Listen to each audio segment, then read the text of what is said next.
चलिए स्टूडेंट, हम लोग प्रश्न संख्या 9 को सॉल्व करते हैं। देखिए प्रश्न संख्या 9 में क्या कहा जा रहा है। एक मीनार के पाद बिंदु से एक भवन के शिखर का उन्नयन कोण 30 डिग्री है। मीनार के पाद बिंदु से भवन के शिखर का कोण उन्नयन कोण 30 डिग्री है और भवन के पाद बिंदु से मीनार के शिखर का उन्नयन कोण 60 डिग्री है। यदि मीनार 50 मीटर ऊंची हो तो भवन की ऊंचाई ज्ञात कीजिए। तो हमें क्या करना है, भवन की ऊंचाई ज्ञात करना। ठीक है, तो चलिए एक हम मीनार बना लेते हैं, एक हम भवन बना लेते हैं।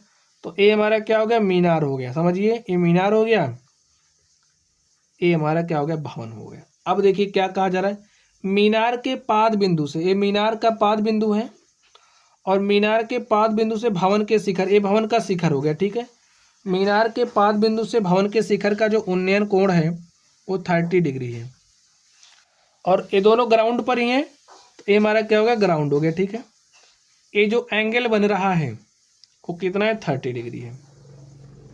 आगे देखिए, और भवन के पाद बिंदु, भवन का पाद बिंदु यही है, मीनार के शिखर का उन्नयन कोण, मीनार का शिखर ए है। तो यहाँ से जब आप इस मीनार के शिखर को देखोगे तो जो उन्नयन कोण बन रहा है वो कितना डिग्री बन रहा है, 60 डिग्री। यदि मीनार 50 मीटर ऊंची है, ये जो आप मिनरवा देख रहे हो ना स्टूडेंट, इसकी ऊंचाई कितनी है, 50 मीटर है। तो भवन की ऊंचाई ज्ञात करना, ये जो भवन है हमें इसकी ऊंचाई ज्ञात करनी है। तो इसको हमने क्या मान लिया, एच। ठीक है, चलिए इसको नाम दे देते हैं ए बी सी डी।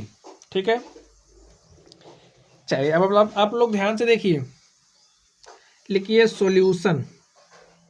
माना भवन की ऊंचाई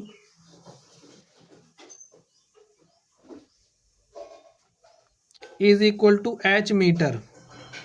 हमें दिया है, क्या क्या दिया है, दिया है मीनार की जो ऊंचाई है,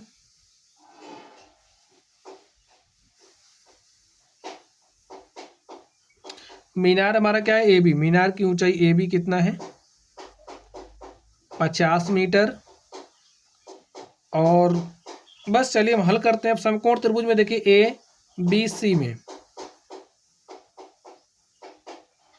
लिखिए समकोण त्रिभुज ए बी सी में, ए बी सी में जो एंगल बी है वो कितना है, 90 डिग्री है।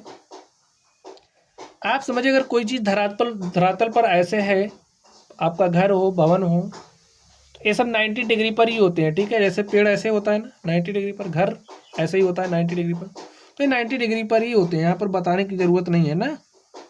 समझ गए आप लोग इसको। चलिए समकोण त्रिभुज ए बी सी में आप ध्यान से देखिए, ये जो एंगल सी है, एंगल सी के सामने की भुजा लंब हो जाएगी, ये आधार हो जाएगी। तो लिखिए क्या दिया है, 60 डिग्री, और लंब और आधार का अनुपात क्या होता है, 10। लिखिए tan 60 degree is equal to, लंब क्या है, ए बी है, आधार क्या है, बी सी है, और tan 60 अंश का मान अब आप बताओगे, तभी क्लास हम आगे कंटिन्यू करेंगे।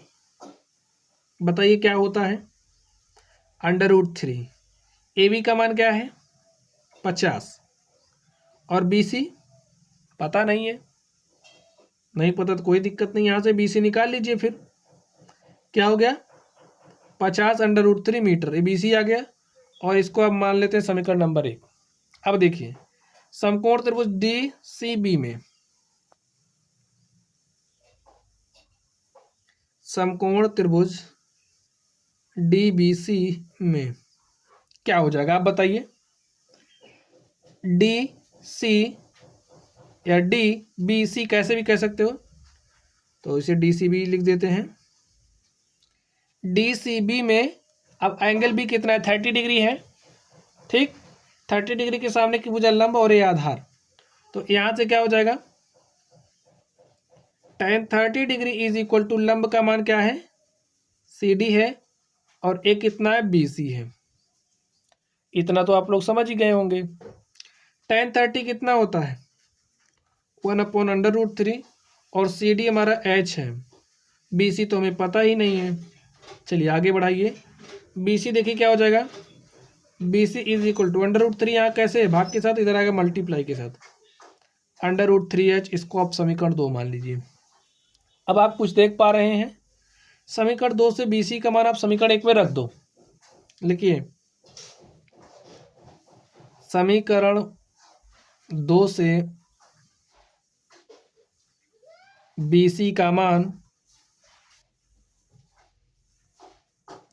समीकरण 1 में रखने पर, तो रखिए, देखिए क्या हो जाएगा। BC is equal to √3h है, तो यहाँ पर लिखिए √3h इज इक्वल टू 50/√3।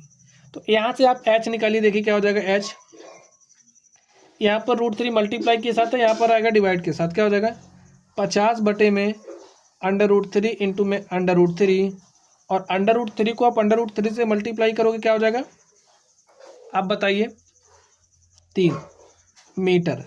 और इसको आप थोड़ा सा हल भी कर सकते हैं। देखिए 3 से काटिए तो 3 1 के 3, 2 5, ये हो गया 20, ठीक है। 3 छक्के 18, 2 20/3, तो हमारे पास क्या आ गया 16 सही 2/3 मीटर। ये जो भवन है, ये जो भवन है, भवन की ऊंचाई हमारे पास आ गई। लिखिए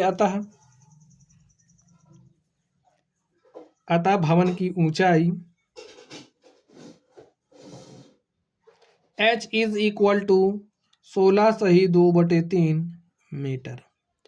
और बच्चों इस तरीके से ये जो हमारा प्रश्न था, हमने इस प्रश्न को सॉल्व कर लिया है।